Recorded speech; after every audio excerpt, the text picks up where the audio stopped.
proudest day and the proudest time in the seat of a rally car, because that day and that hour and those minutes, I got the bit between my teeth. You know, I really stood up and was counted and said, this is not getting away. I remember when we pulled on our helmets and Donald says to me, what are we doing? I said, we're going for gold, Barrett. That's all was said. I can still picture that run. That was just the best run ever.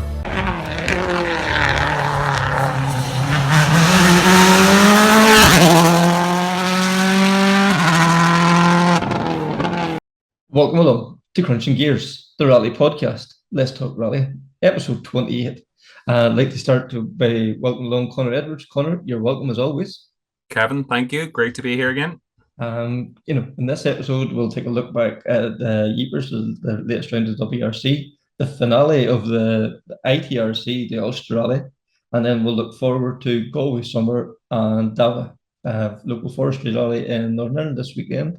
So, I suppose without further ado, before we go anywhere, like, share, comment, rate the podcast. All those things is gratefully appreciated. And I just want to say, everybody at the Ulster Rally, thanks everyone for your kind words. That everyone I spoke to at the weekend, there were so many kind comments about the podcast. Overwhelmed by it all. Really appreciate it. Thanks one and all. I'm not going to start naming names because I will be here all night. But we'll start off with Belgium. Ypres, this Tarmac man is, defying the logic. I don't know if you've been watching the stage end interviews, but he's a different person. When you look back to Estonia or Portugal or anything, there's a buzz and an energy in him again that we saw in Finland, and it was again here in Ypres. And yeah, he's pushed. Obviously, there's been, I don't think it's just him. I think they have got something working on that car compared to what it was. But yeah, he's like a man possessed at the moment. Yeah, and there's like that friction rivalry between himself and Deville. Wow. That's bubbling on below the surface. Yes, it's good, but is it good for the team? Like, is it helping is it for the good of for the better of the cause? Really, I suppose that's what I'm trying to say.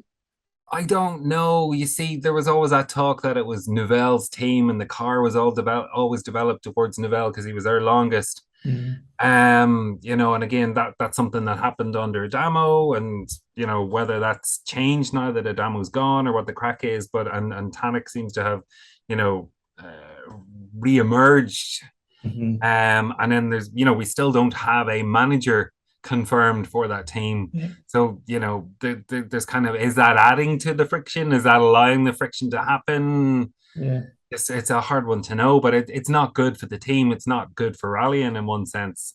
No, for a team that's trying to strive to beat Toyota, they need to be all pulling in the one direction. Definitely, yes, the car has improved. Like, the two drivers were setting very good times. Like Solberg was looking, getting the confidence back. The back end doesn't seem to be as snappy, but how much better could it be if they were all working, for the common good, as I keep saying. And not only that, is Toyota a little bit on the back foot? Toyota kind of got railroaded in Finland, and nobody saw that one coming. And again, we're a bit on the back foot, in Ypres. So whilst the car's solid, nothing wrong with the Yaris, it's going well, but Hyundai have found something, and Tarmac has certainly found something.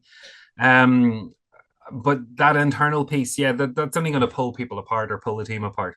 Absolutely. It can't be a Nouvelle car versus a Tarmac car. It has to be the Hyundai. And it has to be developed to be the Hyundai team's car. That'll all end in tears, basically. And then you have, into the mix now, they're talking about Tarmac's contract, and he can leave. This multi-year contract, how long is multi-year? And where's this now all suddenly coming out of? Why is this coming up at the moment? It's an interesting one, but it's not a healthy one. No, and then Toyota, how unfortunate Rosberg going off so early. That probably put the pressure onto Evans, and they had to be solid, bring points home for the team. And he come within 7 seconds of the one at the finish up. It's to be driving with that responsibility and still only be 7 seconds behind at the finish up shows that I think Evans is finally getting there. I think he has got on top of the issues he was having earlier in the season.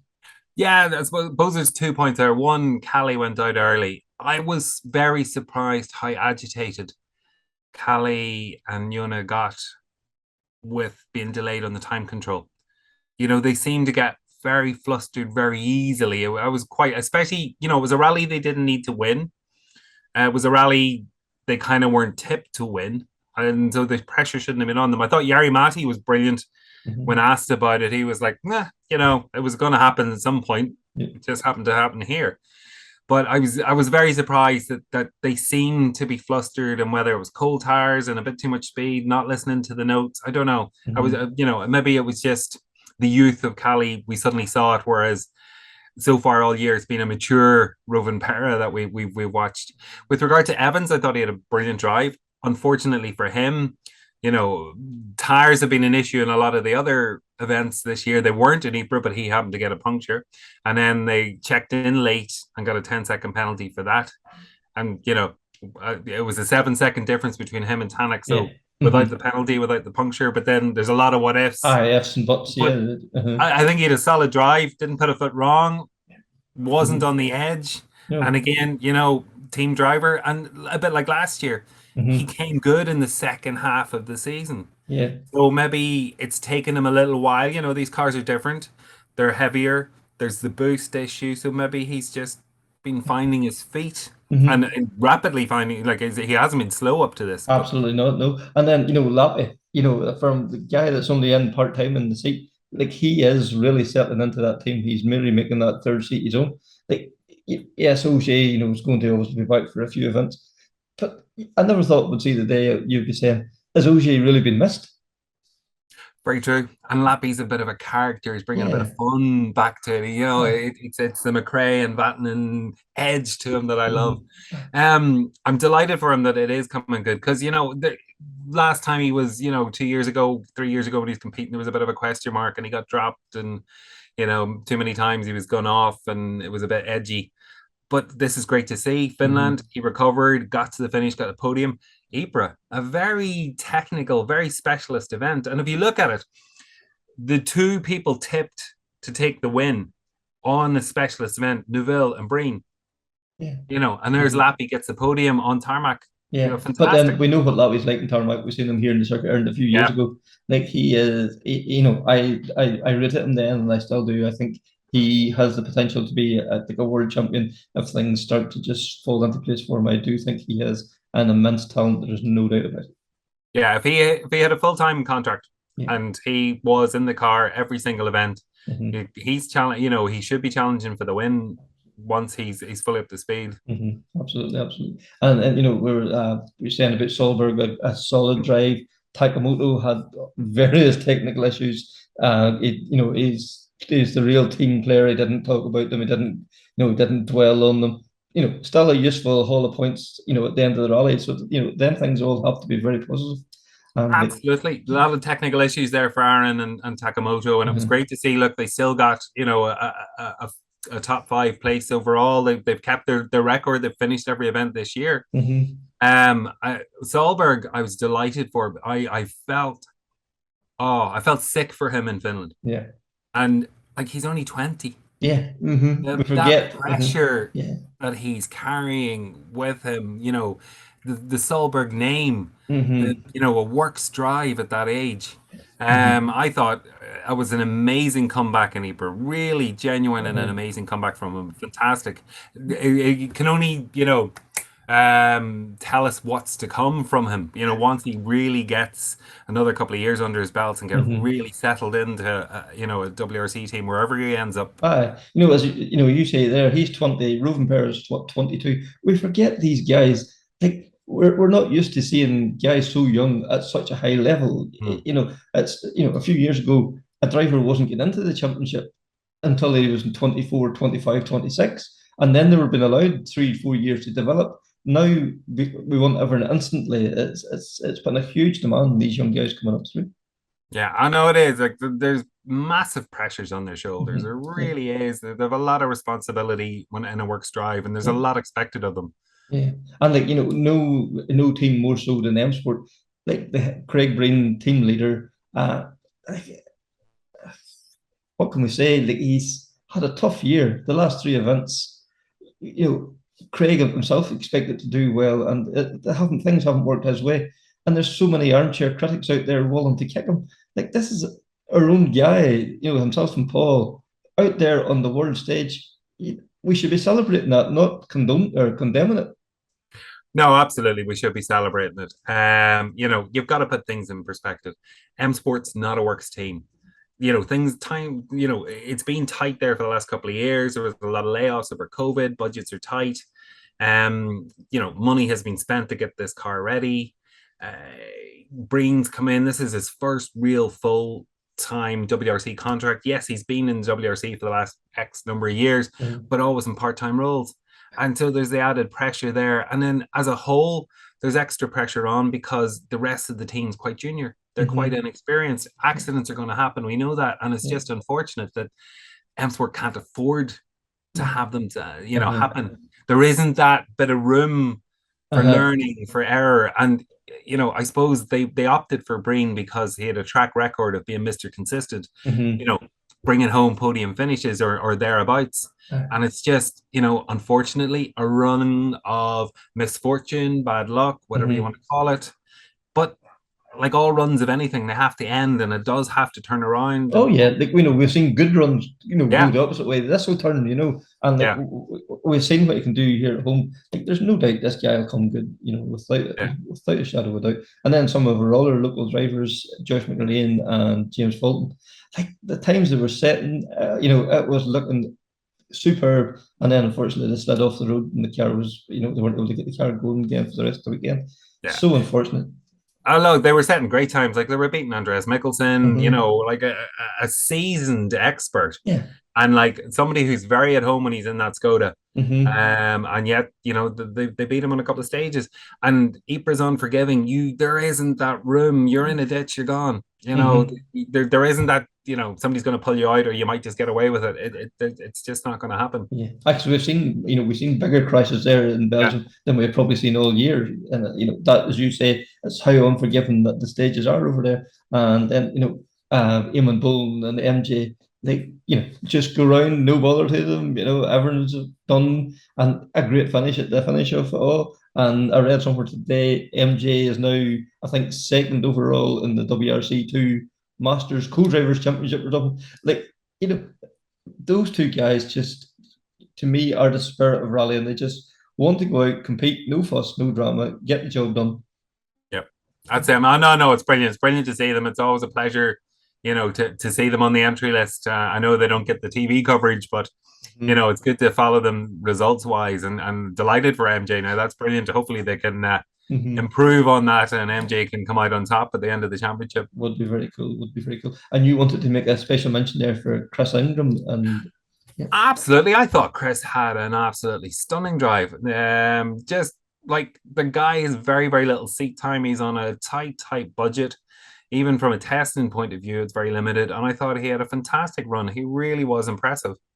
Yeah, absolutely. Come away, I think, top junior anyway in WRC2 and fourth overall in the class too. Yeah, so in the class, that's brilliant for him. So yeah, exactly. And competing against seasoned performers there in that class who've been competing in that class for the last 2 years, 3 years. So I thought he did brilliantly. Absolutely. And then closer to home with the final round of the Tarmac Championship, the Ulster Rally. It maybe wasn't the nail biter that we've had all season, like from tenths of a seconds, but nonetheless, a very intriguing rally the way it all unfolded. Absolutely. Listen, it was disappointing we didn't have Ali, disappointing we didn't have Callum, but there was still a bit of a fight at the top there. We had Jonny and Desi put on a strong performance, and then with Meirion into the mix, and constantly watching what's Josh going to do. Is he going to play safe, or will he get tempted to go for a champion, or what do you call it, the event win? But no, it was great to watch, and certainly enjoyed, despite getting wet, standing on the side of the road. Yeah, I like it. It was a different rally. Like it was the mindset of like Meirion, Desi, and Jonny. Their mindset was to go out there and try and win the rally. Josh was, get round, get his points that he needed. And then, you Jason Mitchell threw into the mix as well. And then all the other guys that was there, it was just to watch how it all unfolded.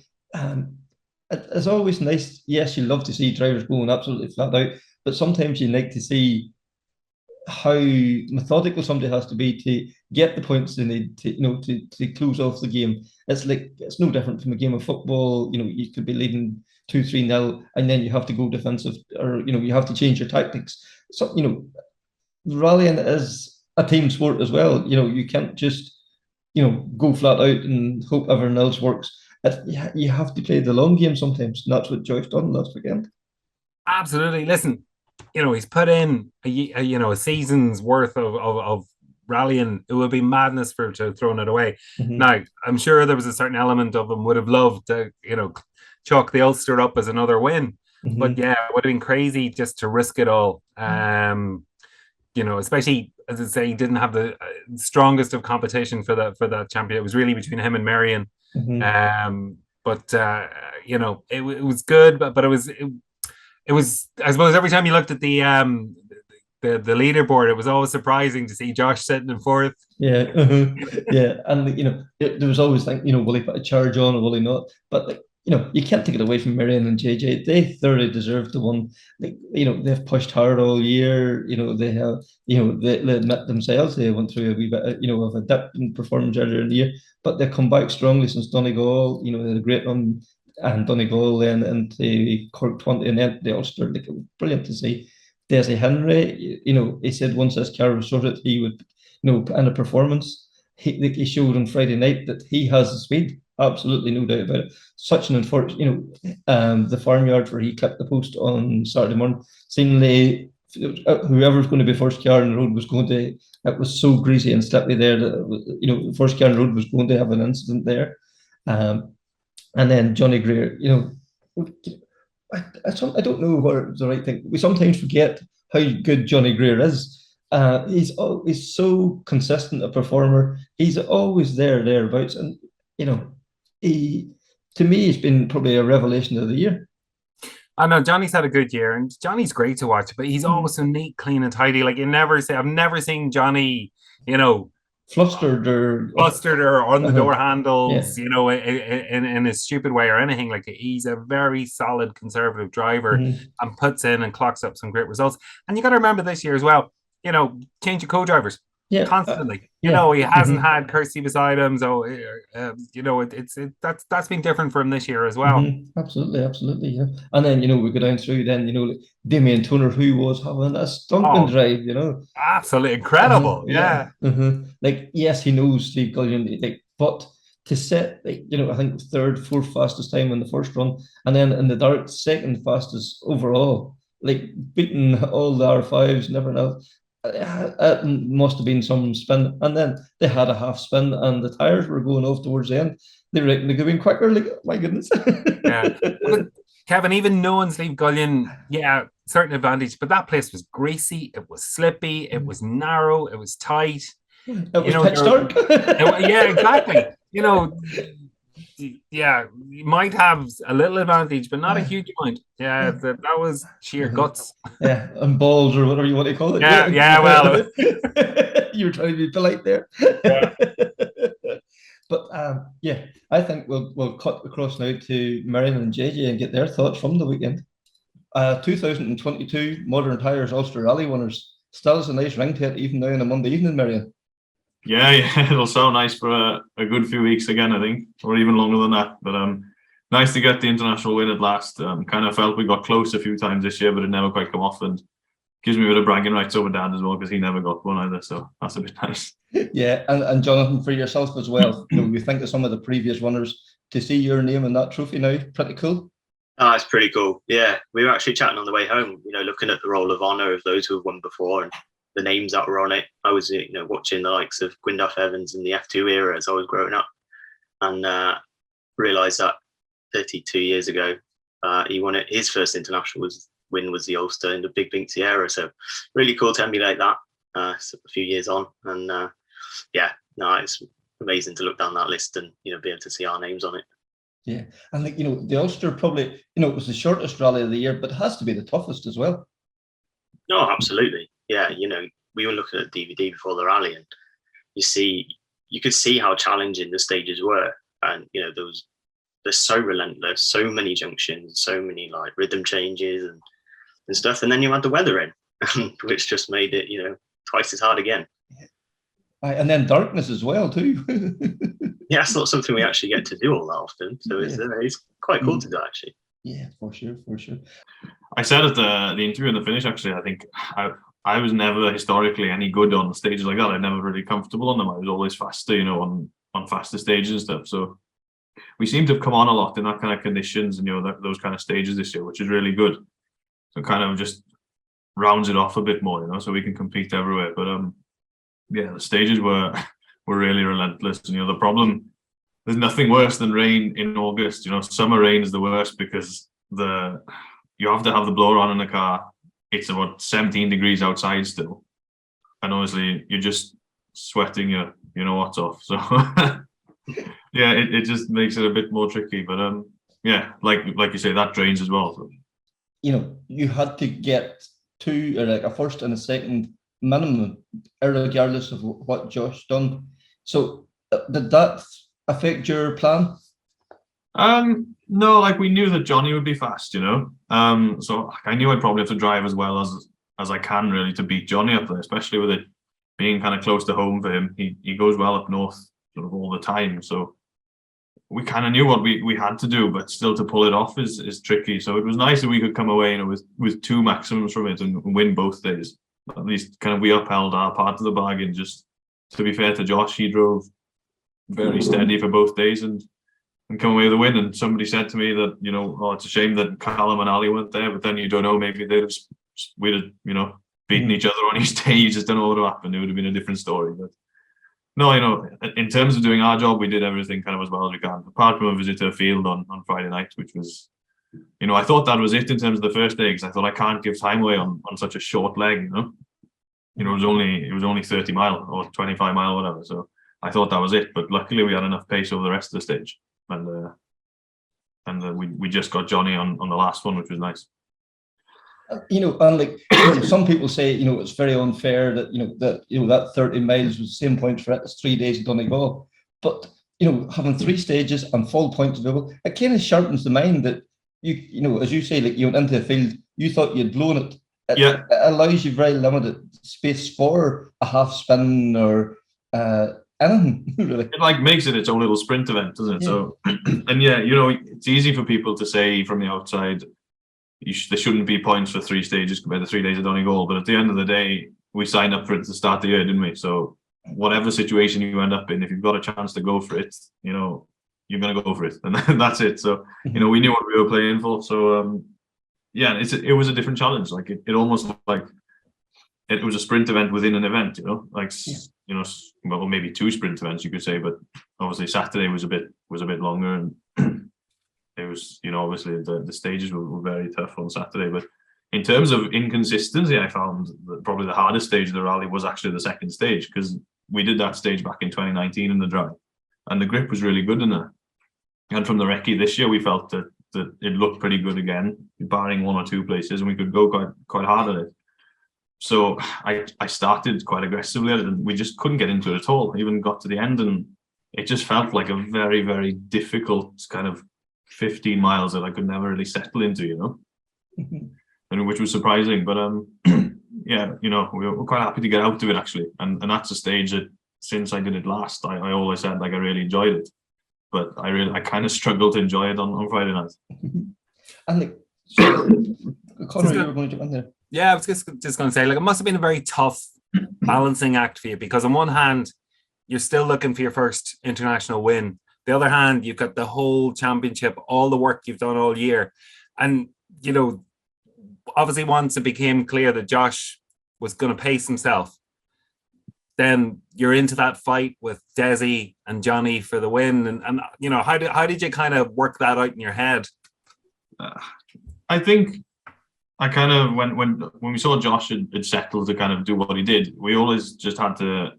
Yeah, there's a race for a win, but still, I said on Saturday, I think we'd still look silly if we went off and something happened to Josh. You know, that would have been tough. But yeah, like it just approaches any other rally. Really. We spoke about it on the way out, down on the way back. Like we didn't change much. We just went about the job and just try to put the plan into action. You know, we didn't want to go silly or attack too much and make a mistake really early on, or a big mistake. Then we made a small one, but luckily we could rectify that. But yeah, and I think when the chance came then on obviously on Saturday, where we knew we could win the rally, we just tried to go for it really. You know, I wanted to win it because I suppose you don't get a chance every weekend to win an international rally, so just try and make the most of it. And JJ, was it all calm in the car? Did you have to settle him at any point, or? No, to be fair, I never have to, tell him to settle down as such. You know, in conditions like that, it's really hard to approach, and you kind of say, okay, listen to me a bit more down here, or settle it down, watch the braking here, watch the braking there. But no, to be fair, you just try and keep the job as calm as you can, even if underneath you might be puddling like as quickly as a duck. But just try and keep it calm and just keep doing the job as well as we have all year, really. We approach it, like Matt says, the same as we do every time. And just there's no point getting stressed. Just create situations that you don't really want to have to deal with. But we didn't really have a moment, to be fair. It was just trying to be, I think I said it a lot before the rally. I said it last week as well, that it was probably more about just being clean and efficient and not making mistakes. And when you get a stage as tricky as Tyrone's ditches and with the weather as terrible as what it was, it's the fastest way through it is just to not waste time anywhere. And I think we kind of proved that. It would have been interesting to see if Desi would have got a time on the board, what it would have been like. But we just felt it was clean, no dramas, and that was the key, I think. And JJ, from your point of view, like these technical, demanding stages, there's obviously more notes involved. Like that was an extra dimension on your job that you have to keep the calm, keep not get anxious or get overexcited. You have to, as well as keeping Meirion on the level, you have to remain level. Do you notice that in the car yourself, or is that just second nature to you now? It does become a bit second nature, to be honest. I mean, you're absolutely right in terms of the technical stages. There's so many more notes. I think for 12 miles of Tyrone's ditches, there was nearly 30 pages of notes. So that just shows you how much there is to do. My throat's still a bit dry today. But, as you're going along, it does. They are so technical, and the rhythm change so often as well. There was 30 odd junctions in Tyrone's ditches alone. So you're constantly going between faster sections and really slow technical sections, and just getting that rhythm right and not disturbing him at the same time by tripping up or just generally disturbing the flow in the car. It makes it pretty tough, but I was really looking forward to that challenge before the rally, actually. After watching the DVD, I knew it was going to be quite tricky, quite tough to nail the notes and get them absolutely right. So, when you add then the additional information from the weather, that just adds to the challenge even more. So to be able to nail it and as best as I could and get the information across and keep it calm and collected, I was looking forward to that during the rally. So, it was great fun. And like the way the weather changed as well, the gravel crew must have been vital, because I would say that you just probably wrecked it in the dry as well. Yeah, it was fully dry here. Yeah, it was fully dry. So the boss and Mark Lennister did an awesome job for us, to be fair. Gave us all the information we needed. And to put that in and then deliver it across. So big thank you to them, actually, because, their work that weekend was pretty invaluable. Yeah, I know it's your dad, Meirion, but you have to put full trust in his interpretation of your notes. Yeah, well, my notes have stemmed from my dad's originally. Okay, mine are probably a bit more complicated than what his were, but they've so he pretty much understands them because they've come from what he initially had. So that's always a help. And I think the good thing with Dad is he's competed, he has experience, and he works on the cars and he understands, tyres and everything, and he can give me sort of good, clear advice on what he thinks it is tyre-wise. And to be fair, it was also good. We had Matt out there with Pirelli as well. So Matt was was given some good info, and he actually managed to get in the stages between the two loops because the roads reopened. And just that little extra bits, just to see kind of, you know, sending a picture through of a junction, just so you can prepare yourself for it, you know. And just little things like that, they all help. And it's just, you just want all the info possible so you can make the best choice you can in service with a tire or changing the setup of the car, and then so that they put the things in the notes, but they don't put anything silly in or start reconstructing your notes, you know, that because that could be a problem. So yeah, like JJ said, that the stages were so busy as well. You didn't really have much room to put a hell of a lot more info in, so you had to be quite clever with how you got it across as well. And Connor, you want to come in there? I was going to say, yeah, like I know even from spectating on those stages, and there's, you know, they're in and out around farmyards, they were slippy under the trees, you know, in different bits. Like, it must have been very difficult making a tire choice. It was, because the thing this time of year is it dries so quickly as well. Like you saw on Saturday morning, it had rained for a good 3 hours, and then it dried very quickly, and we were just starting to think, like, is this sort of becoming too dry for a wet? But then you look at the forecast, and you just it was forecast to rain a lot, and thankfully it did, because we trusted it, and that's what it was. But yeah, you know, it's the tyre choice, to be fair, on Saturday morning was quite simple. And coming back into service, I thought that we'd have probably moved on to a slick tyre for the afternoon, but it seemed to be that there was more rain down in Meirion, and the closer you got to Armagh, kind of it got progressively drier. Like the first stage, even the second pass was quite wet. And as you got into the second one, it just got a bit drier all the way towards the end. And then the third one was pretty, you know, you'd be quicker on a dry tyre without doubt, a good bit quicker, because the wets were going off after about 3-4 miles. So it was tough for that. I mean, it was typical Ulster. Like when you think we had Ulster in November last year, and we had less rain, didn't we? So Yeah. Every Ulster I've done in August, I think there's been some complication with weather. It's typical, and the stages really didn't, you know, with farmyards, like you said, and stuff like that, and the time of year with tractors on the road, it really polluted them in places. You know.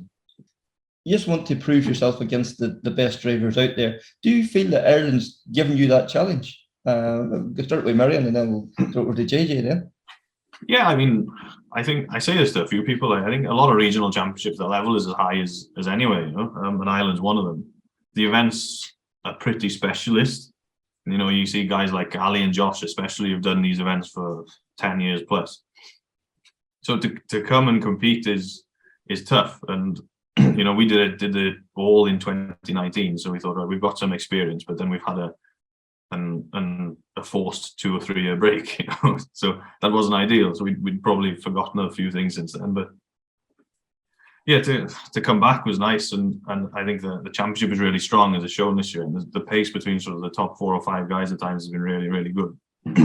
But I don't think people really fully expected us to be where we were at the start of the year in Galway and West Cork. You know, I think people probably expected us to be a bit more kind of just chasing the boys, and so when we kind of won the first stage of the year and almost won the first rally of the year, I think it turned a few heads, and then people kind of saw through the year that we maybe could fight, you know. But still saying that we got to the middle of the year and the events, I think the circuit, Killarney, we struggled a bit, to be honest, for whatever reason. But then we kind of had to, from Donegal on, we had to build back and just get comfortable again, and it's come good at the end of the year, which was good. And I think this year I've learned a lot from it, because in 2019 we weren't really at the front all year, and you don't do things the same if you're not at the front. You know, it's not the same environment kind of thing. You know, you don't want to tell the boys around you everything. You want to keep things to yourself. You know, every little bit of info you can get, you want to be, you know, you want to make the most of it. So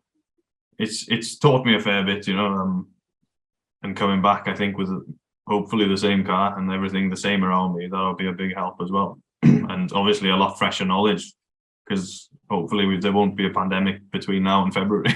And like JJ, from your point of view, like, you know, you obviously, you know, a vital part of the team.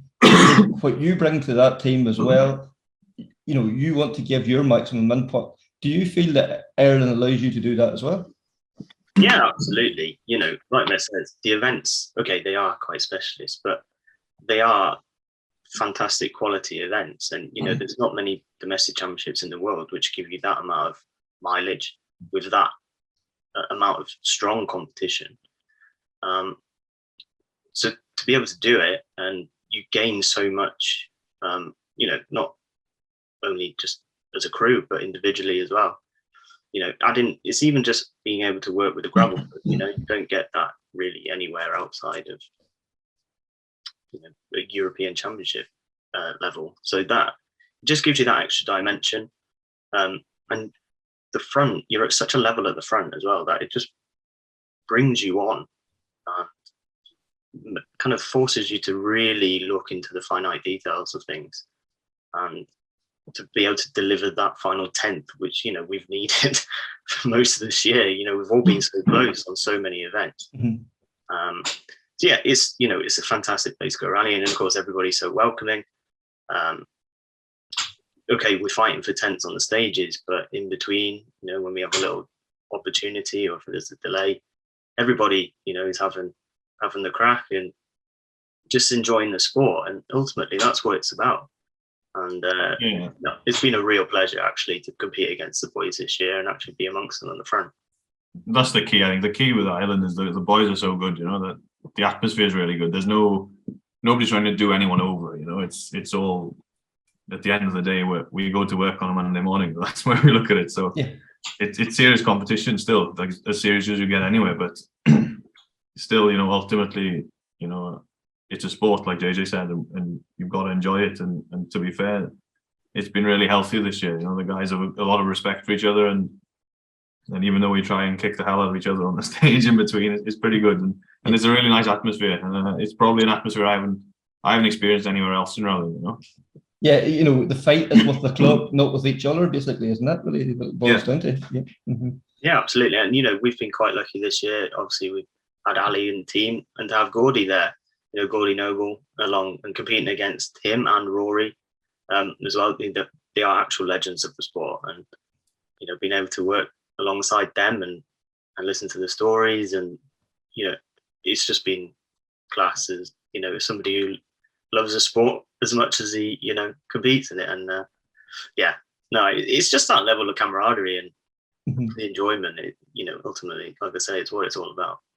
And like Meirion, from, you know, like, put your business hat on now, like for the Melvin Evan Motorsport, it's been a good shop window with Ali and yourself there as well. And, you know, and then Robert Barble at the start of the year in the National Championship. It's a good platform to show how good a team you run. Yeah, I mean, it's a great place, you know, and the guys, like, they're very good to deal with. You know, Ali was a good guy to get on board. Unfortunately, didn't quite work out from this year.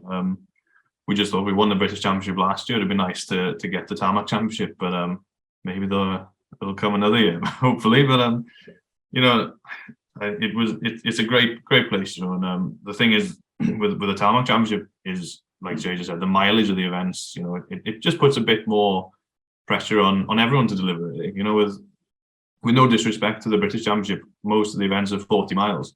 So if you prepare the car properly, it should last. You know, because you do loops on a WRC event, you do loops in Donegal that are 40 miles. You know, so it's just a different challenge. And I think you know, there's more managing about it. You know, you obviously have different weathers over one event. Like Donegal is 3 days. You might have two totally different setups in the car, because one day can be bone dry, the next day you could have monsoon rain. So, you know, there's a lot of thinking, and, you know, a lot more of that dimension. There's more managing the event in between, like inside the team and everything like that. So yeah, I'd say it's more involving. The events obviously are very good. We get a great welcome. We always have, and we've really good kind of history in Ireland. So yeah, I don't think we'll be stopping coming over anytime soon anyway. And, you know, we go back now to the Ulster Rally, I suppose. Like, you talked then, after Jonny got his puncture with 2 stages to go, you had to then throttle back, you know, them last 2 stages. I know, Jonathan, you had said about, you know, what was your time in the last stage, whenever Andy Walsh asked you, and you said it was like 8 days and something or other, wasn't it, you know? So, like, they must have been difficult stages to drive. Jay, do you want to tell us about that? Yeah, I mean, yeah, obviously once Jonny had his puncture, we were kind of like 2.5 minutes of the road. So at that point, you naturally start backing off, and you start listening for all the noises, and you think, oh God, if I'm going to go in on this corner, am I going to get a puncture? Or it was still so easy to lose at that point. So the last stage did feel long. I mean, it was only eight and a bit. Last loop did. Yeah, the last loop did. Especially the last. I remember each pass of the stage of Mount Pleasant. I think it was like 5 pages ago, and it was 2.6 miles. And both times I thought, Jesus, we still got 2.5 miles to go. And that was definitely the case. I just thought, oh my God, this is like never ending. I mean, it wasn't, to be fair, once you're actually in the stage, it wasn't too bad. You kind of do your job. Your mind's not on it at all, really. Not my side, anyway.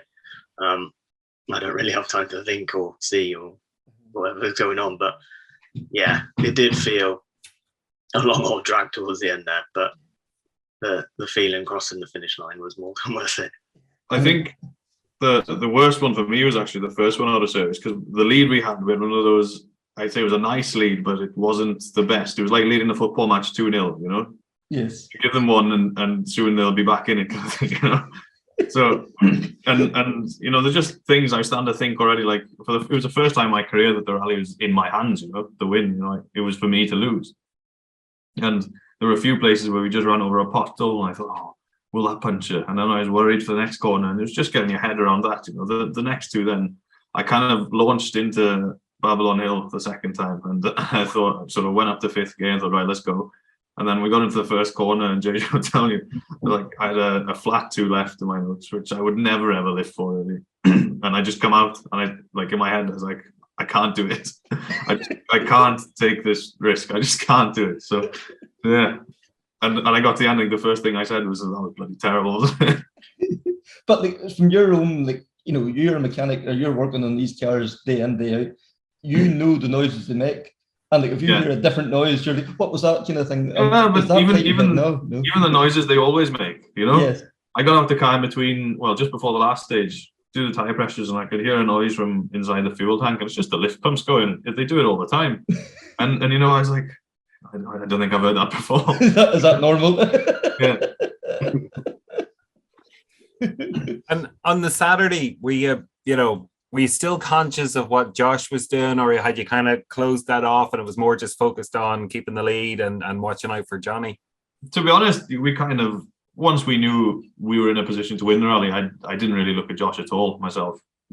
If something happened to him, then obviously there was nothing I could do anyway, so there was no point looking at it. And I was surprised, actually. I thought I'd have probably looked at him a bit more. I did have one little glance when we were on the stop line with Andy, just to see if he'd come, but look, it was out of our hands. So we never really had to look. He did his job, and even to be fair to him, we drove 2 stages at the speed he drove all weekend, and I thought I was going slow, but we were still quicker than him. So for him to drive the speed he did for 2 days, I know it goes against the grain for him a lot. So no, it was a tough job, I would say. Mm-hmm. Do we know, as you say there, like Josh Moffat, Callum Devine, Alistair Fisher, and yourselves, it's Jonny Greer, everybody, all them top drivers, it's as fast as they can down a stage. Like, to do that goes against everything that you do. Like, it must be even more difficult to drive that way. Like, it taught me a lot, actually, because you see how we're all so close on so many stages in the R5 cars, and kind of, it's just, if you come back that little bit, you just drop off a cliff completely. Like,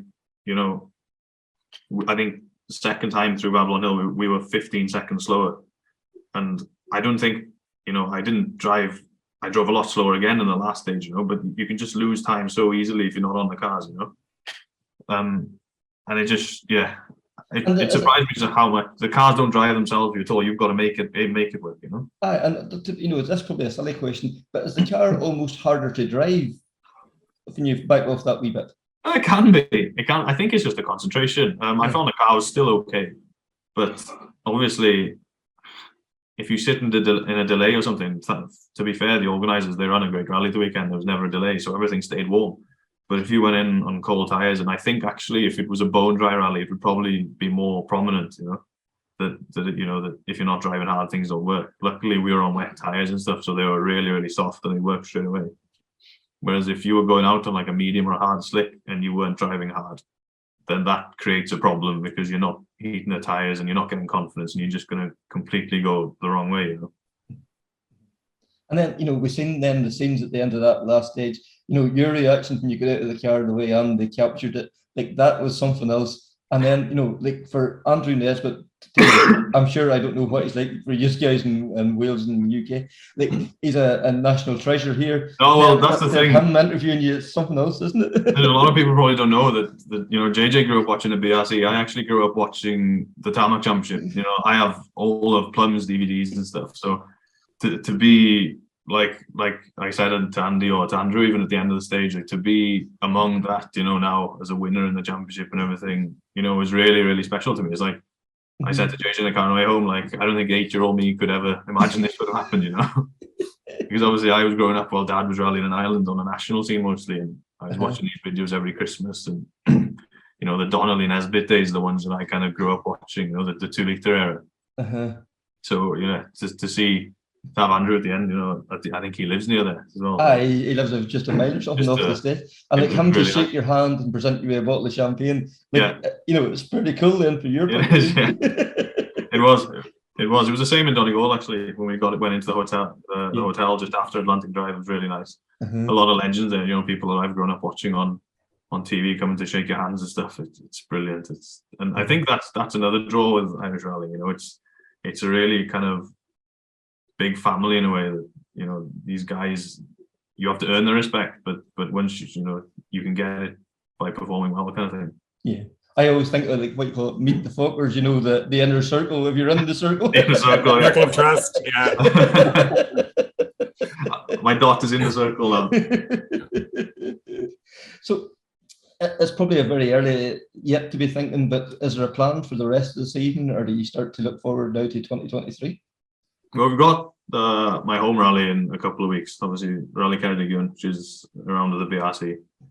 We were probably always going to go there anyway, just because it's a home rally. We were leading it in 19 before we went off, so it'd be nice to go back. Can we win that? I don't know. Let's see. But Keith Oshin, a lot of the BRC guys are really fast. Hayden Patton as well. He's won a WRC rally, so we can't be slow. So yeah, we'll just go and see how it goes. I mean. Luke Barry rang me today and I just said to him, well, there's no pressure really. Like I've achieved pretty much what I wanted from this year, so we'll just go do what we can. If it comes off, it comes off. If it doesn't, it doesn't. And I knew that championship-wise this year would be tough with our level of experience to win it, and I just kind of said it'd be nice to get a rally under the belt, and we've done that now. So yeah, I think going forward, obviously we can look at getting more. Fingers crossed, but they never come easy, and the one in a few weeks won't be easy either. No. Yeah.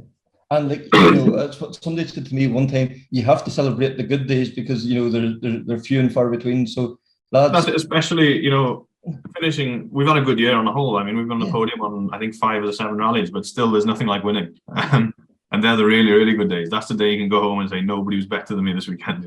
Yeah. And you don't get many of them. So you don't want to shout about it too much because people will think you're gloating and stuff. But you've got to enjoy it though. Yeah. And like JJ, from your point of view too, like this is something that you have grown up, you've wanted to be a co-driver, you want to be the best there is. You've come away from the Ulster Rally, and what Meirion said, nobody could beat you. You just beat whoever was there.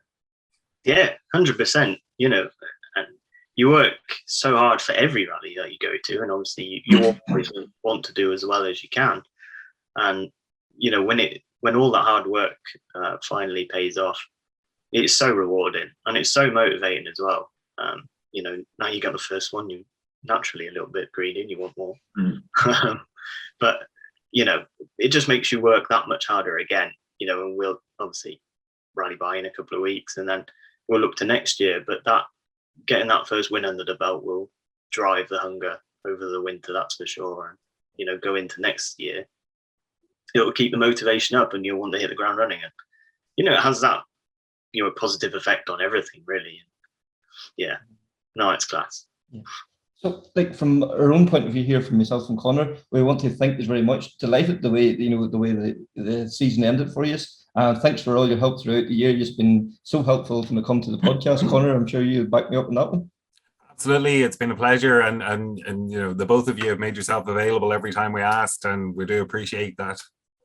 Thank you, boys. No, it's been great to come on. It's just really good, actually. I listen to this. I drive to the missus' house on Friday nights, and the radio is terrible, so I just put this on and listen, even if I'm on it. You know, I know exactly what it's on. Listen to myself. We're not driving to his house every championship round. I'm sure. Always not. And thank you for what you do for the sport as well. You know, without people like yourselves, we wouldn't be able to promote it. Oh, it's a pleasure being involved in this sport.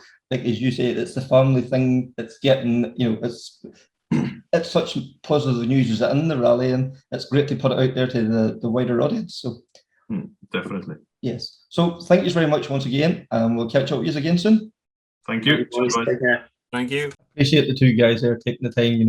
They're only home from their travels. And the great Joe Sharp then caught up with the other podium finishers from the weekend were Jonny Greer and Jason Mitchell, and then top two-wheel drive Martin Toner. Jonny Greer, congratulations! Another great result here in the Modern Tyres Ulster Rally. Yeah, thanks very much. Difficult event. The Ulster always is tricky. I'd say that the weather never seems to work with you. It's always going to rain at some point during the weekend, and the rain came this morning, so made it a lot more difficult than it needed to be. But yeah, we had a good enough run. I think we lost a lot of time to Meirion in the first stage this morning. He had a really good run through and opened up a gap, and he was just kind of maintaining it then over the course of the rally. Unfortunately, we got a puncher then and dropped another 2 minutes, so that's that sort of summed up our event. But at least we dropped a bit of time. We got back to second in the end. So second's a good result, sure. Yeah, very good. Sort of ended up back where we started, but just a bit more excitement along the way. But no, good event. Everything ran well, so very happy to get to the finish. And the car's running good for you? Yeah, everything's good. Everything worked well. Never had any problems. Never had any problems with the car that weren't driver oriented. So everything worked 100%. Car run faultlessly all weekend. So good event, great rally, and happy enough. So you get a rest now. There's championships over now, so there. Yeah, well, both of our championships over for the season really now, and it's still August, so that's a strange position to be in. But yeah, I think we'll just look and see what's out there. Maybe do a few events towards the end of the year. But at the moment, we'll just take a few weeks anyway and just relax for a bit and then go from there. Jason, a nice result today for you in the Modern Tyres Ulster Rally. Yeah, no, I sort of still can hardly believe it, to be honest. Now I wasn't expecting that today. Now, to be honest, I did come and wanted to try and move on a bit, but it just shows you if you hang in there, circumstances can go your way as well. For sure, you have some great times there today now. It's funny, it does sort of help when you're fighting, for something. When you're further down the field, sometimes there's any reason for risk, but it's nice there now if we can put ourselves in that position more often now. I think it'll help us move on a bit as well. Sure, well, and you're very happy with the car now? Yeah, we are, and like them stages were unbelievable difficult. Like when we done the recce, I woke up on Friday morning and I went, this is going to be a tough one here now. And when we got out there, and they got better. The stages got better, and then the rain this morning, then that sort of changed their mindset again. But no, look, we're happy and that we're sort of able to keep the pace up when the conditions get bad as well. So no, all good. And don't get me wrong, we do know that the circumstances helped us this weekend as well. Like obviously Josh was just trying to secure fourth place, so we know that Josh could have. We're with Josh behind us, and we're sitting going, now when does Josh turn up the screw here? But it's nice to be competing with Josh at 8/10, and funny that. Andy was just telling me there in the last loop there, I went out and I says, right, I'm going to turn the screw up here for the first, the first stage of the last loop. Yes. And Andy says, come on, and he says, we're a bit quicker. Just chatting about you, boys. We had a good time in it, so yeah, it sort of set us up for the rest of the day. But then Jonny getting a puncture and we went up on the second, but yeah, we knew that you could come back at you again. We knew Jonny was going to come back at us, and that Jonny deserved second, and we didn't want to try and race Jonny because we knew that could potentially lose us or third. So no, delighted. Right, and what's any plans now for the rest of the season? Look, if all goes well this week, we're going to go and test in Davin next Sunday for the gravel. So that's me finished with Tarmac now that we're sort of, we've moved on a wee bit now, so I'm going to stick to gravel for a wee while because that's what I love, like, so. And you know, we can see with the boys here now, they're fairly moving on the gravel, so we need to get out and try and get ourselves up to speed in that again as well. Very good. Congratulations today anyway. Right, Jason, thank you. Marty Toner, winner of the two-wheel drive rally here at Ulster Rally. Nice? Oh, it's nice, yeah. Last night, I think it was after the Gullion last night, it was 47s overall, I think. We clawed back, yet to roll for two-wheel drive. But hey, look, it's not the way I wanted, or way he landed roof or somewhere. That's unfortunate now with Damien. It's unfortunate, but it was me 3 weeks ago, so I'll take it to get it. Exactly. Very good. Now, so you must have done very well today. I found a good push today. I enjoy the wet roads. I go right in the wet. So good push today. You'd rather the wet than the dry, would you? Rather wet, yeah. The wet's not as fast, but it's tricky. It's tricky, and the car went very well for you. Oh, car's flying, yeah, no bother at all. Car's flying. Very good. Is there any more events planned now for this year? Funny, I'm not in for Wexford now, so. All right. I'll go to it now through the day, alright, so we'll go to Wexford too. Good on you, congratulations. Cheers, thank you. Thanks to Joe for catching up with the lads there. It's good to hear. Then also in the Ulster, there was quite a good battle amongst the R4s. It was Jason Dixon took the win on the Ulster, but it was Ryan Cadwell that took the win from the championship point of view by 1 point. So it's been a close tussle there all year. And yeah, when you get to the end of the season and there's only 1 point in it, shows you how hard they were fighting. Speaking of a good fight, was also the historic battle for the Tarmac Championship as well. And the winner was Neil Williams, who we caught up with earlier. Yeah, pretty much. Obviously, we started back in Killarney last year and we had a good result there. I wasn't feeling very well on the weekend, but the rally turned out okay championship-wise. 6 is where we finished overall. I was at a heavy flu and whatever, but yeah, it started well.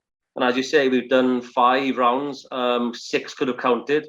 And we've been lucky that we've managed to finish well in everyone we've done, really. Yeah, and like, you know, with the double points in the Cork 20 and the Ulster, that probably paid to your favour as well. That you were, you know, it was the one trip, but there was double points in it.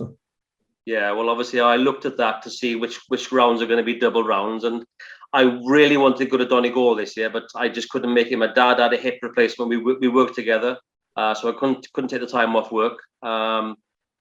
Yeah, obviously work has to come first in this job, obviously, you know. We're only a small little team and whatever. We're not professional by no means, but we just try and do the best we can. So obviously work has to come first. But yeah, I mean, we didn't do Donegal, but we're just lucky with the events that we did that it worked well. Like. And like, what makes the Irish range so attractive? You know, it's not cheap getting on a boat and coming over. It's like, so what makes you want to do that? Well, number one is the roads. Obviously, you just cannot beat Irish lanes. Each event has got its own special spice of roads and whatever. I saw a big eye opener this weekend up in the north. It's the first time I rallied up in the north. Nothing wrong with the roads at all, but much more technical than you would be normally used to, like an open, fast-flowing rally. I would say very specialist rally, obviously, especially with the first day's Gillion, you know. But yeah, yes, okay, we've got closed roads in other places, Belgium, France, whatever. But for me, or for us to travel from Wales, it's further to travel there. It's easier for us to get on the boat 3/4 an hour. I'm on the ferry from where I live, and we can reach, you know, 6 rallies within an hour or so from the boat to the side. You know, obviously, we want to go a bit further, Killarney or wherever further north. Well, it's a few more hours, but it's definitely worth a trip. But. Excellent. And you know, you're very vocal about how good the roads are. Now, would you encourage more competitors to come over and make the trip as well? Yes, it's well, when I first started coming over in 05, I was doing some local tarmacs and single venues and bits and bobs and the odd epint and whatever. But I was saying to people I was sacrificing 1 or 2 rallies there, maybe just to do 1 rally out there. You know, I'd rather sort of do less events and just do 1 or 2 extra in Ireland. Then we started coming out to Wexford was the first. Well, Ravens Rock was the first one I ever did in 05. Then we did Wexford, finished well there, and then from there on, we've just been coming a minimum sort of 3, 4 times a year, and not doing much at home. Then, you know. Yeah, and like, you know, we'll go back here to the Ulster Rally. Like as you were saying there, like a different characteristic, but you know, in a way, a different challenge because there was so much driving, the changeable conditions, that, you know, the nighttime stage. It was a different dimension as well. Yes, it was. You know, obviously, it was. I found every stage.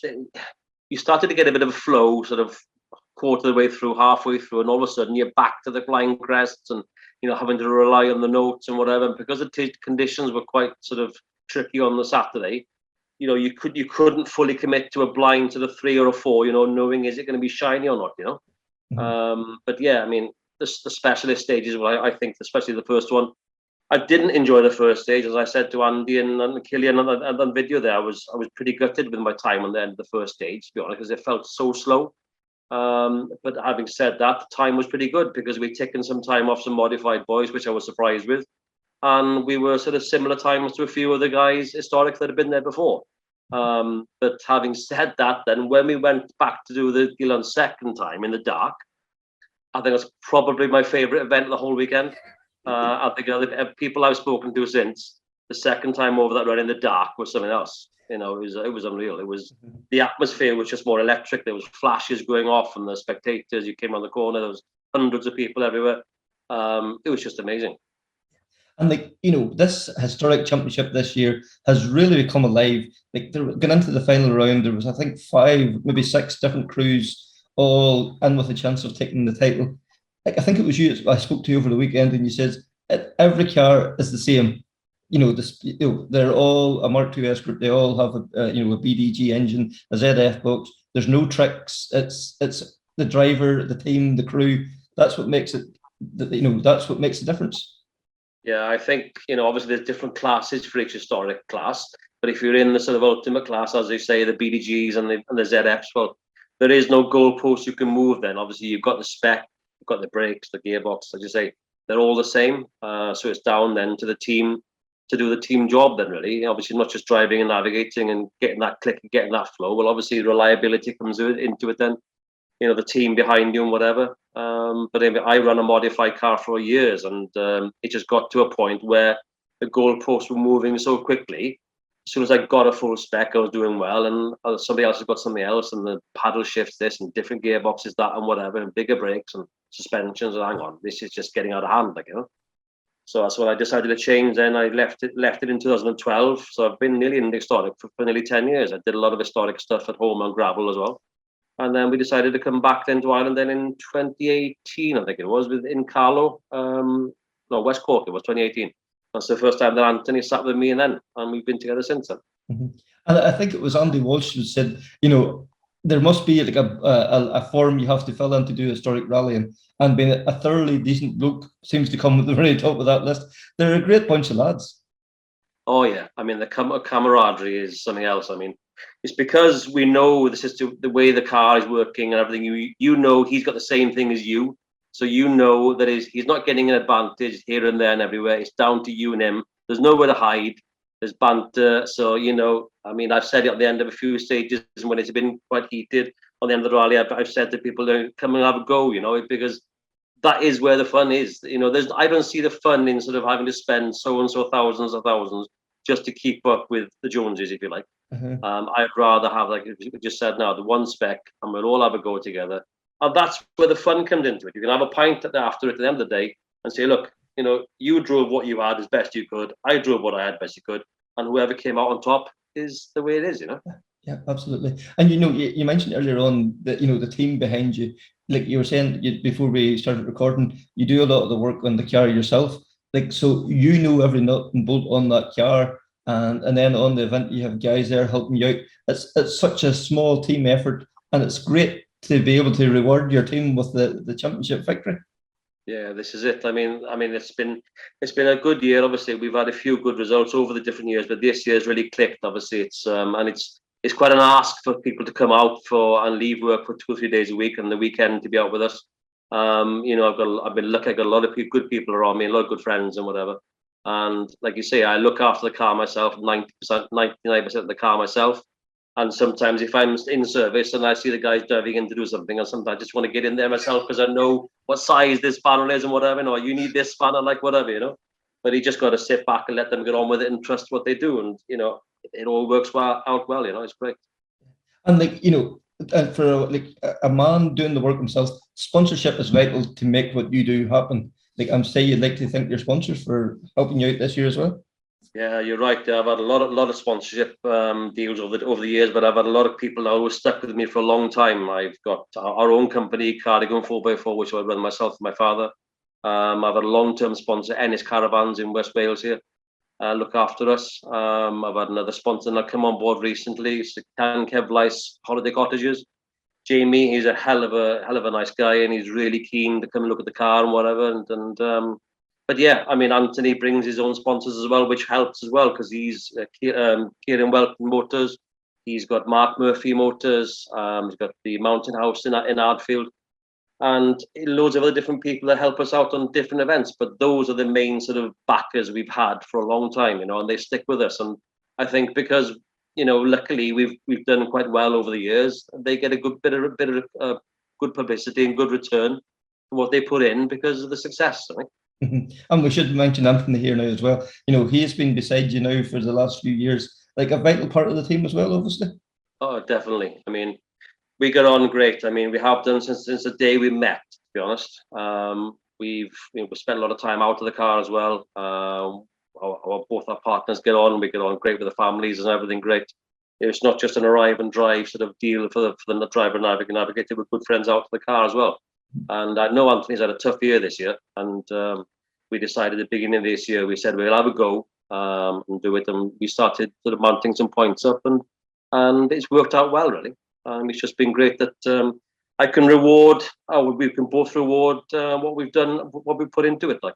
Absolutely. And they say behind every great man there's an even better woman. Your wife was there at the rump cheering you over the rump on Saturday evening. That's always a nice thing to have as well. Yeah, my partner Claudia, she's been the backbone for my rallying and Irish rallying since I started, to be honest. And everything I've done or done wrong, whatever, I've been corrected, if you like. But it's a case of I couldn't do it without somebody like that behind me. I just couldn't. Prepping all the clothes and all the suits and packing all the bags and whatever. I say I do 90% of it, but if I look back, maybe I'll probably do less than what I think I do because it's already done for me. Yeah. But you just got to take that and be appreciative of it. Absolutely. Because you're probably out most nights working away at the car and one thing and another. So it leaves you the time to do all them things. Yeah, this is it. I mean, like we said earlier, I mean, that's where the reliability comes from, Kevin. I think you have to look at every nut and bolt on the car, and you can't look inside big things like engines and gearboxes and things like that break. But the little things I've always been taught by my dad over the years to build a car, and my dad rallies, and we used to rally a long time ago, and won lots of events and whatever. And I started obviously working on his cars, and it was always down to the finer details, the small little wire sort of passing a bit tight here. No, that needs to be looped around there. It's the little things that count in my eyes. Yeah.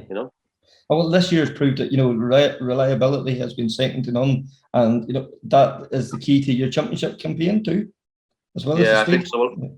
Yeah, well, obviously, the speed is obviously there. I mean, I think I've always been sort of, if I'm comfortable with the car and things click on the day and whatever, the speed just comes, naturally.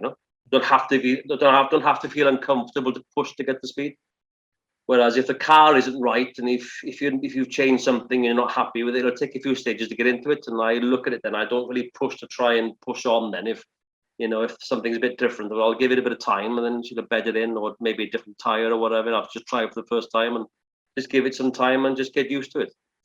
Excellent. Well, Neil, I can't thank you enough for taking the time to join us, and hopefully we'll see yourself and maybe a few others here next year as well. Yeah, that'll be great. Obviously, I've got a few plans for coming up now, but I'm going to take a bit of a break now for a while. There's a few plans in the wind, so we'll see now. We'll probably come back with the same sort of car next year, but probably pick and choose some events. Can't guarantee whether I will commit to the championship again. We'll see this year now, but obviously family commitments and work have to come first, so we'll just see how it goes, really. So great to hear from Neil there, and it's lovely to hear such a true clubman there, really. So this weekend then coming up, then we have Galway Summer Stages and the Dava Forest single stage. This Galway Rally entry, phenomenal. They have over 200 entries there. Even though the championship's decided, it's still a strong Stirling entry there.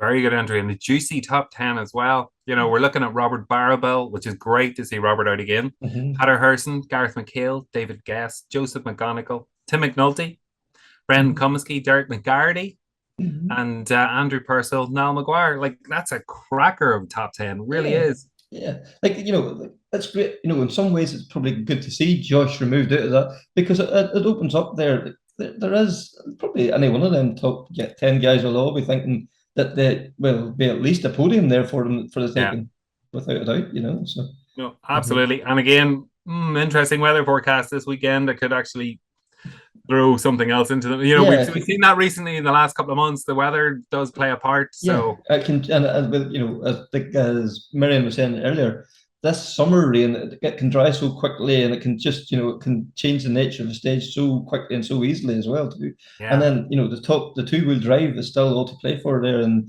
the national championship as well. You have Jason Black and Ed O'Callaghan still fighting for that title as well too. So there's a cracker of a two-wheel drive entry there as well too. So that's there is. Yeah, you've well. Adrian Hetherington, and then you've Sam Moffat's out in the Starlet again. So there's again probably 10 guys is all thinking they're going to be in with a good chance of that one as well too.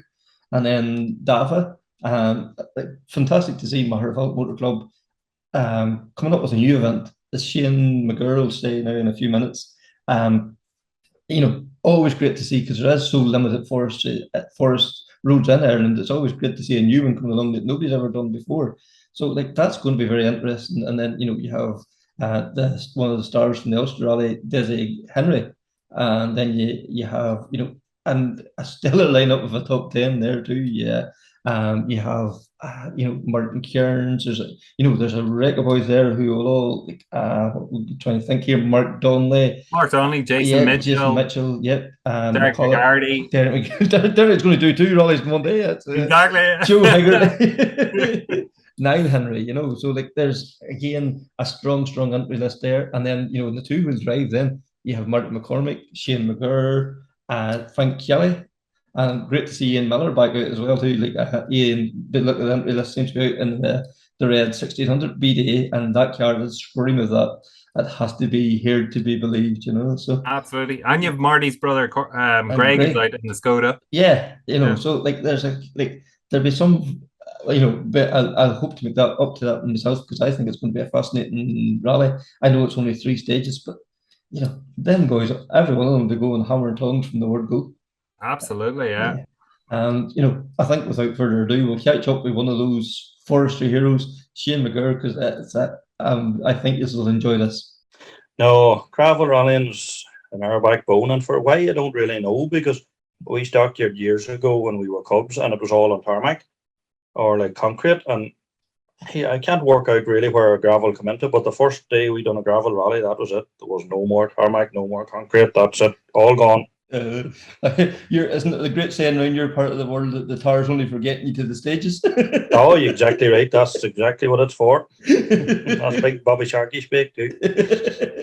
So, that in mind, your season's really kicking off now. We have Dava coming up now at the weekend, then Lakeland, the Ultimate Rally, the Bushwhacker, and the Tour of the Spurns making a comeback. This Dava Rally, it's the first time that Maharavalk Motor Club has run the event. It's just one stage done 3 times. It's looking like an interesting wee rally. It is. Funny enough, Denver was just over there, and we're after going through the notes of it. I think we just need to pull the horns in on this one, because when you come from Cork Forest and it's flat out fast, cornering speeds to this classic looking wee rally, but technical and tight, and just need to be careful on it now. I don't think it's no place for heroics now. Yeah, but it looks a real nice wee stage now. Yeah. And it's great to see a new event coming along, because there's so many events disappearing. So to see a new one has to be very welcomed. Oh, brilliant! I love going to new stages. There's the forest sure is a forest. There's only so many of them in the country, and only so many forest lanes. It's not like Tarmac Rally. You can go and take new stages all the time. It's nice to see something new coming on. This looks really good, and I'm glad to see the clubs getting a good entry in. And it looks a nice, strong entry there. Absolutely. And then the couple of weeks after that, then you're into your home event, the Lakeland. Always a great event too. Yeah, it's been a bit of. We seem to have been lined up for a long time there doing nothing, and now we seem to have a whole heap of stuff at the one time. So we were come out of Cork Forest last weekend there, was it, or the weekend before?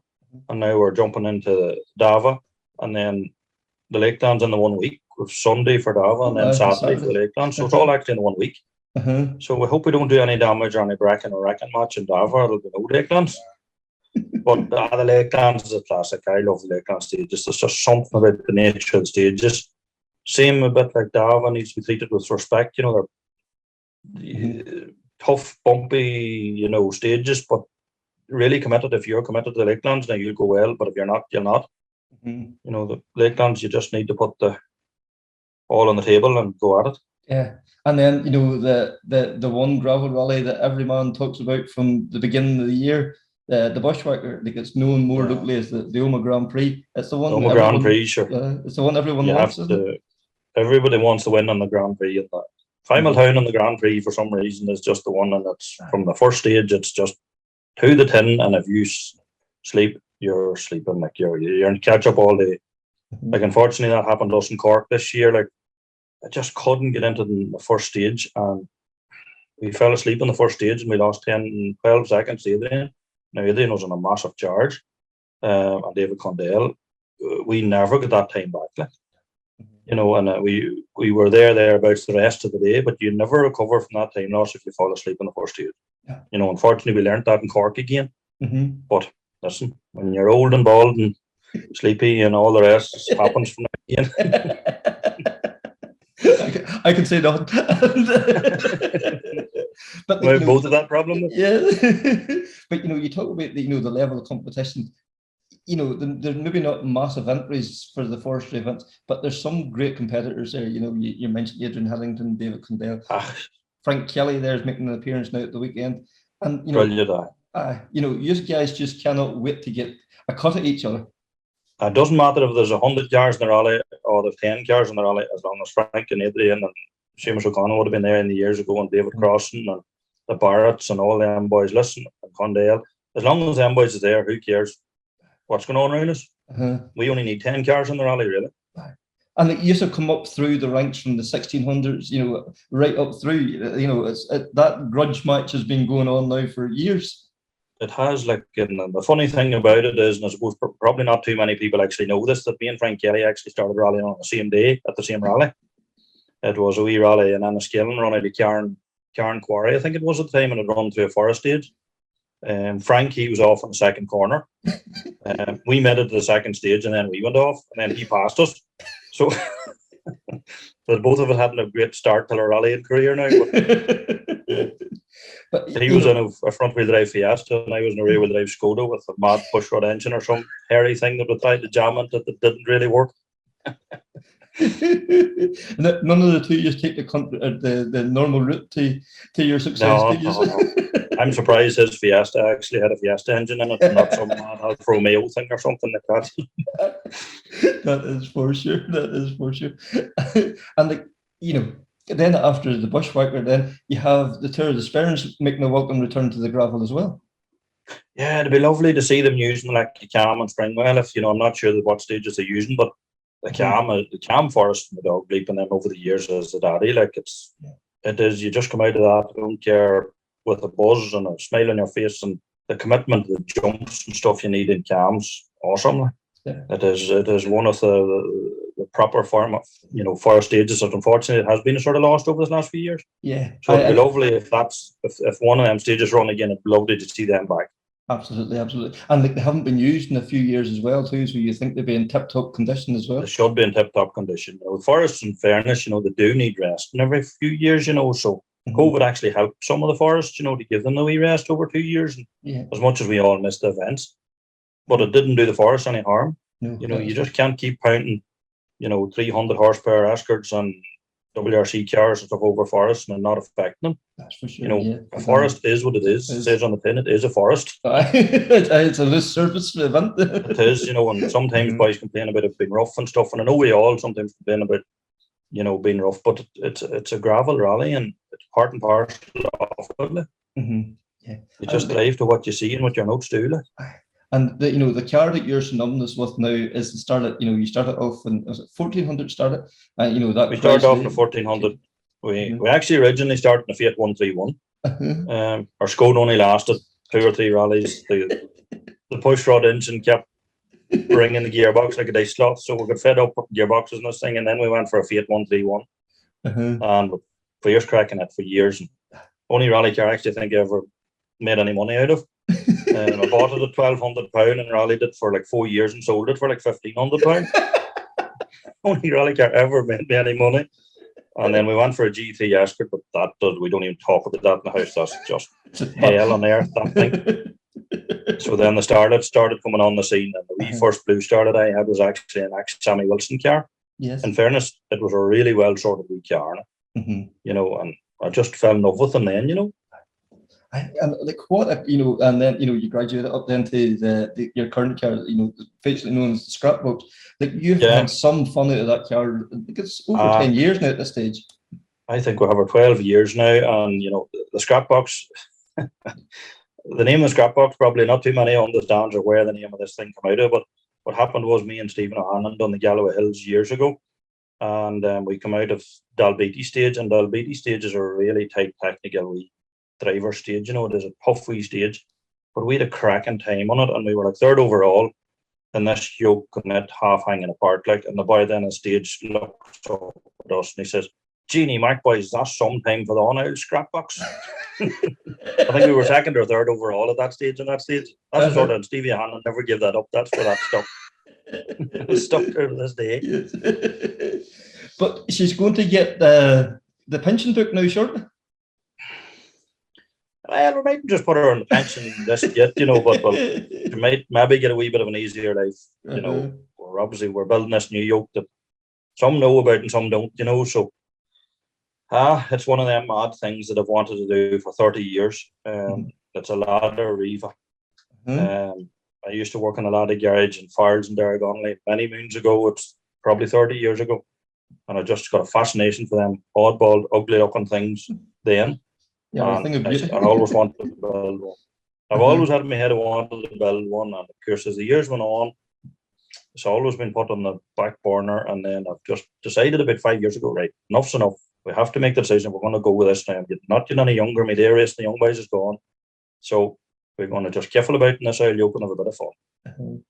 And you hope to make get her debut this year at some point? Hopefully, you know. Listen, I bought the car back, could be here maybe 7 or 8 years now at this stage. It was actually an challenge car that used to be a lot of challenge in England. There used to be maybe 20 or 30 of them motor rally, and this would be an challenge car. We brought it home and stripped it and got it blasted. And, you know, I remember Bobby Sharkey turned around saying to me, "Gee whiz," he says, if that was an Escort sandblasted, he says, that's worth 15 grand for a start. You know, it was mint. The shell was absolutely immaculate on it. So we're resurrecting it now, but there's been a few changes from the Lada challenge spec days. Yes. So we're putting a typical, between me and Dr. Keith, none of us do things that straightforward. So I basically asked him, "What engine, Keith, are we going to run on this thing?" And give me a day or so to think about this. He said, "Next thing come back, right, we're going to B18 Honda, reversing the direction of it and putting it to 2 litre. So I said, "Okay, whatever you say." Go for it. That's where we're going. So it's going to be really interesting to see that when it gets out onto the stages. Yeah, hopefully, you know, listen, if it makes in and around the 290 horsepower, I'll be happy with it, you know, and you know, hopefully it'll be a bit later than the Starlet. The Starlet over the last few years has put on a bit of weight now. Oh yes, I suppose. Yeah, we need to stop putting fillers in her here and stuff, and just getting a bit on the heavy side. It's just too heavy, got. Yeah, and so, it's harder. Like, it's a bit like ourselves. It's easier to put on the weight than it is to lose it. You're right. Getting the weight down doesn't help ever. No. So we're hoping to get this out. You know, then we've went the route of Samsona's suspension and Samsona's gearbox. So we're going down that route in a fully floater and Atlas and stuff. So I don't know. It could be a Horlicks of a yoke, and it might work. Yeah. But if you don't try it, you never know. If you don't try it, and you know, the country's full of Escorts. As much as I love the Escorts and all that, I just like to see something different out. I just had an Escort for a couple of rallies, and no, it wasn't odd enough for me. It's too conventional. Yeah, sure. No, it didn't even look right in the garage. Well, Shane, thank you very much for taking the time to join us. No problem. We'll keep in touch. We'll see you again on stages. No doubt. I'm fascinated to see this new car change whenever it comes out. My love affair with that is I will be intrigued by watching that. So that's it for this episode of Krunching Gears, the Rally Podcast. So if you could please remember to like, share, rate, comment, all those things is hugely appreciated. So until the next time, take care, speak soon, and bye.